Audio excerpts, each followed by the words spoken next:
Welcome to welcome our YouTube channel.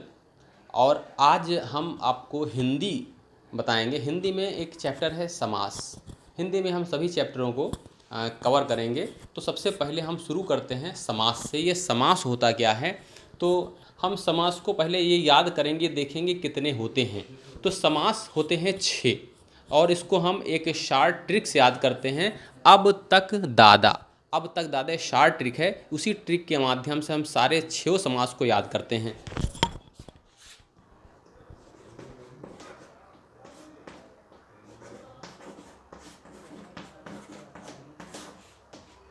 आ से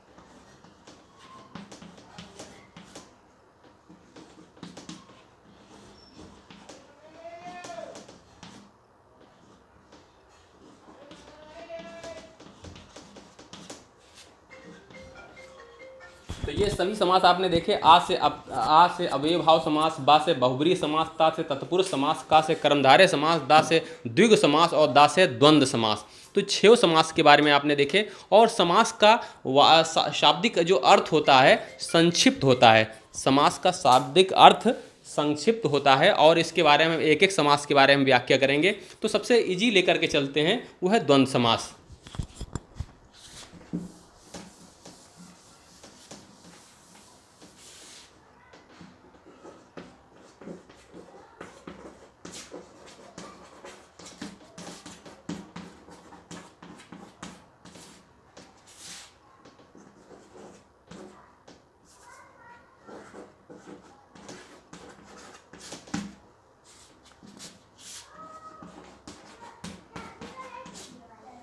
देखिए, द्विगु समास। द्विगु समास क्या होता है? वह समास जिसमें अंक आता है। तो जब अंक आएगा तो हम उसको द्विगु समास ही कहते हैं। द्विगु समास में कहाँ से कहाँ तक? 1 से लेकर के 9 तक के अंक और 10 का गुणज।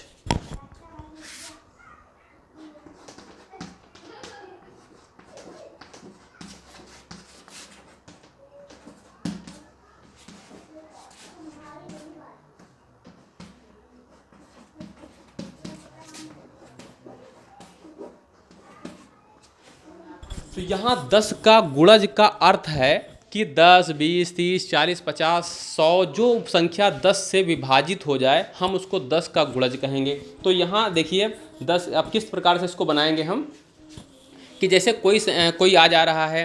अब जैसे वाक्य कुछ कुछ शब्द देखिए जो इसमें द्विगु समास में आते हैं। जैसे तिराहा मतलब 3 रास्तों का समूह, और त्रिकोण 3 कोणों का समूह।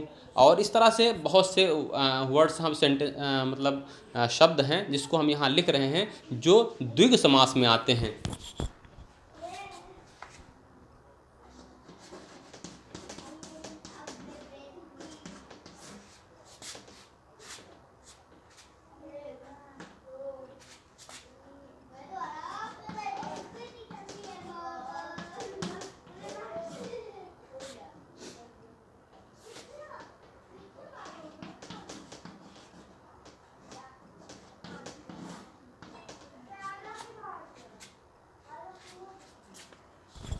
तो ये सब आपने देखे कि ये मतलब इसमें हम इसको याद करना बहुत ईजी है कि इसमें अंक आता है। जहाँ पर आपको ये अंक मालूम पड़े कि हाँ इसमें अंक है, तो ये समझ जाइए कि ये द्वंद्व द्विगु समास ही होगा। और द्विगु समास में ये भी देखना है सारे अंक भी नहीं होते हैं। क्या क्या बताया? 1 से 9 तक के अंक और 10 का गुणज। 10 का गुणज जैसे कोई दशानन आ जाए, है ना, सतसई आ जाए, तो मतलब ये सब 10 के गुणज हैं।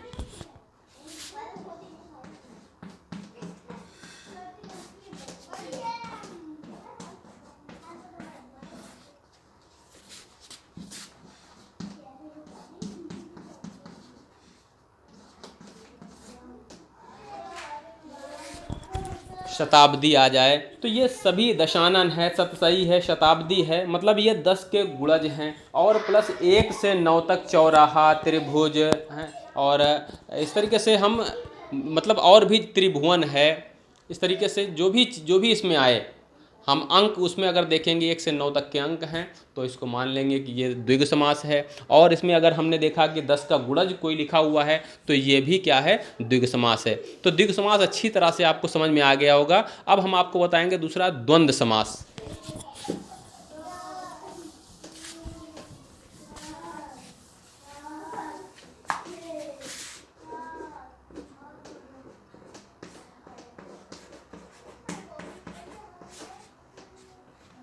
द्वंद्व का मतलब और यहाँ से ताल्लुक है, मतलब जो बीच में और या और भी योजक चिन्ह आ जाएं। देखिए द्वंद्व 4 प्रकार के होते हैं।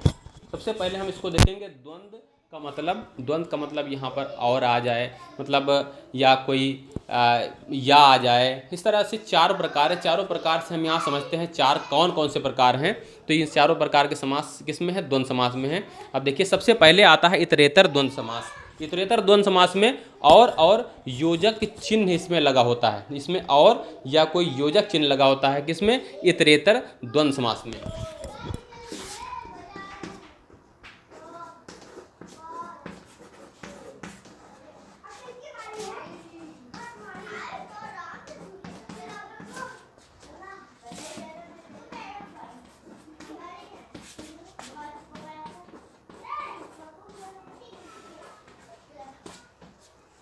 इसमें और या कोई योजक चिन्ह लगा होता है, जैसे कोई शब्द है माता पिता, दाल बाटी चूरमा, इस तरीके से माता पिता है, भाई हाथी घोड़ा पालकी, माता पिता,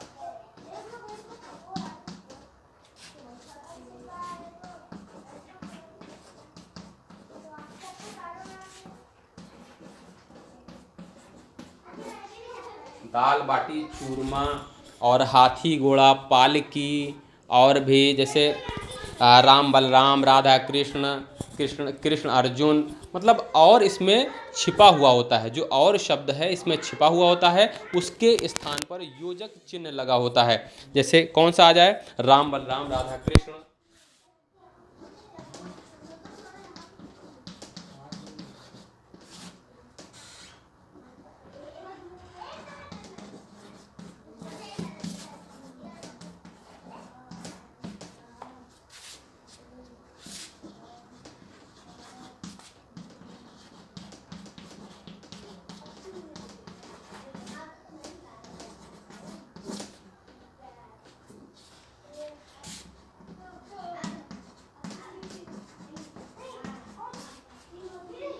तो ये जो निम्न समास देखिए आपने, इतरेतर द्वंद्व समास में कौन कौन सा, इसमें क्या होता है, और जो और इसमें छिपा हुआ आता है, और इसके स्थान पर योजक चिन्ह लगा हुआ होता है। जैसे माता पिता, दाल बाटी चूरमा, राम बलराम, यहाँ पर योजक चिन्ह लगा हुआ है। राधा कृष्ण, हाथी घोड़ा पालकी, भाई और बहन या भाई बहन, यहाँ देखिए योजक चिन्ह यहाँ पर लगा रहेगा। इसके बाद आता है वैकल्पिक द्वंद्व समास।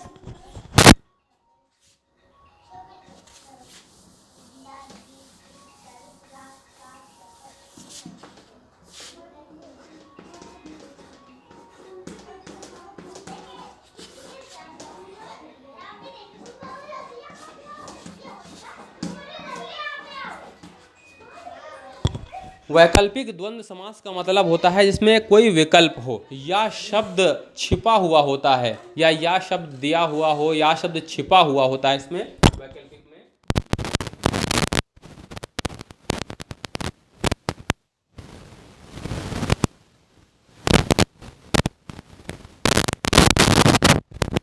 मरण है,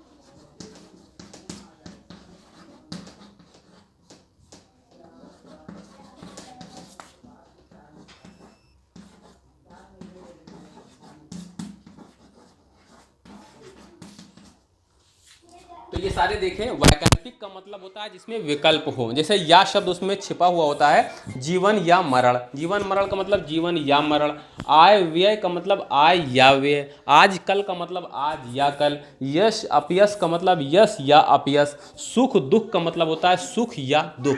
मतलब इसमें या वर्ड या शब्द अक्षर जो है वो शब्द छिपा हुआ होता है। ठीक है, तो वैकल्पिक द्वंद्व समास समझ में आ गया होगा। इसके बाद तीसरा समास आता है समाहार द्वंद्व समास।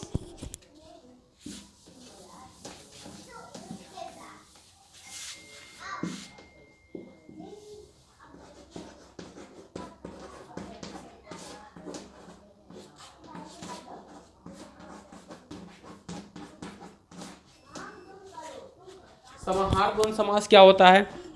इसमें आदि शब्द छिपा हुआ होता है।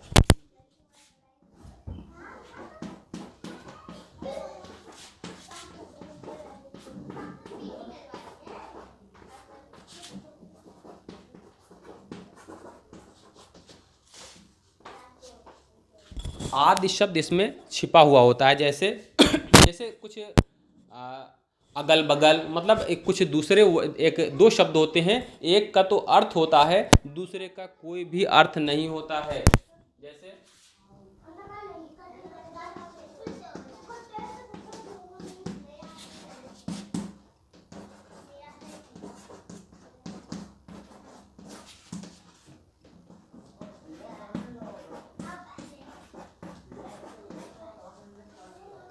चाय वाय और खाना वाना।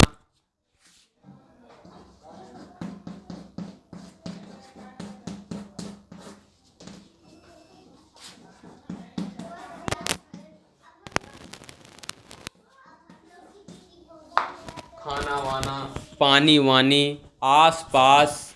तो इस तरीके से और भी कंदमूल, मतलब ऐसे शब्द जिसमें एक का तो अर्थ होता है, दूसरे कोई अर्थ नहीं होता है। जैसे बगल का अर्थ है अगल, निरर्थक है। चाय का अर्थ तो है वाय, निरर्थक यहाँ पर है। खाना को तो अर्थ है वाना, निरर्थक है। पानी का अर्थ है तो और वाणी निरर्थक शब्द है। एक तो सार्थक होता है, दूसरा निरर्थक शब्द होता है। जब ऐसे शब्द आते हैं तो हम उसको कहते हैं समाहार द्वंद्व समास। और एक द्वंद्व समास में एक और समास है जिसको हम कहते हैं संख्यावाची द्वंद्व समास।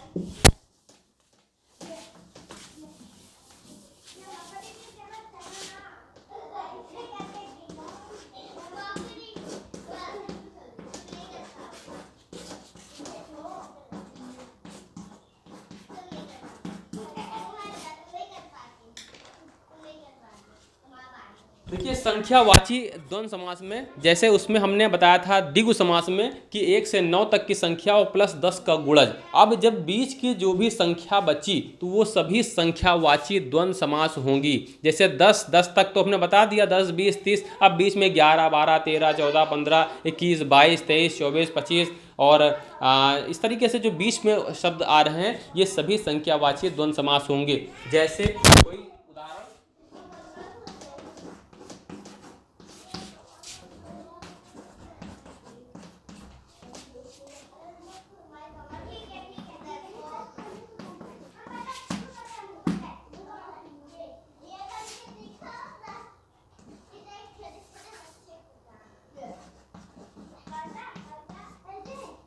बहत्तर, 73, जो बीच में जो भी आ रहे हैं शब्द वो सभी संख्यावाची द्वंद्व समास ही होंगे। तो 4 तरीके के द्वंद्व समास को हमने आपको बताया। सबसे पहले हमने द्विगु समास बताया। द्विगु समास में हमने ये बताया कि 1 से 9 तक की संख्या और प्लस 10 का गुणज बताया। अब उसके बाद हमने द्विगु द्वंद्व समास बताया। द्वंद्व समास में हमने 4 तरीके के द्वंद्व समास बताया। सबसे पहले इतरेतर द्वंद्व समास बताया। इतरेतर में हमने ये बताया कि इसमें और शब्द छिपा हुआ होता है, उसके स्थान पर योजक चिन्ह लगा होता है, जैसे माता पिता, भाई बहन। इस तरह से हमने दूसरा बताया, जिसको दूसरा जो बताया था वैकल्पिक द्वंद्व समास बताया था। वैकल्पिक द्वंद्व समास में या शब्द जो है वो छिपा हुआ होता है, जैसे यश या अपयश और सुख या दुख।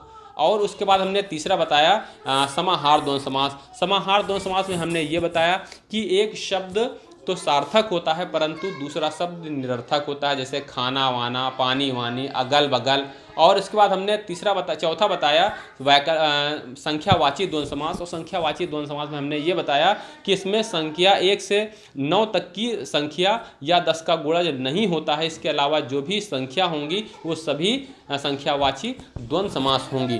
तो इस तरह से हमें आशा है कि ये 2 द्वंद्व समास आप अच्छी तरह से आज सीख गए होंगे। अब इसके बाद जो 6 द्वंद्व समास हैं, हम 2-2 द्वंद्व समास को एक एक वीडियोज़ में डालते रहेंगे। इस तरह से 3 दिन में हम द्वंद्व समास को ख़त्म कर देंगे, सब पूरे समास को ख़त्म कर देंगे। तो ठीक है, आपका वीडियो देखने के लिए बहुत बहुत धन्यवाद। लाइक कीजिए और सब्सक्राइब कीजिए हमारे चैनल को। ओके, धन्यवाद।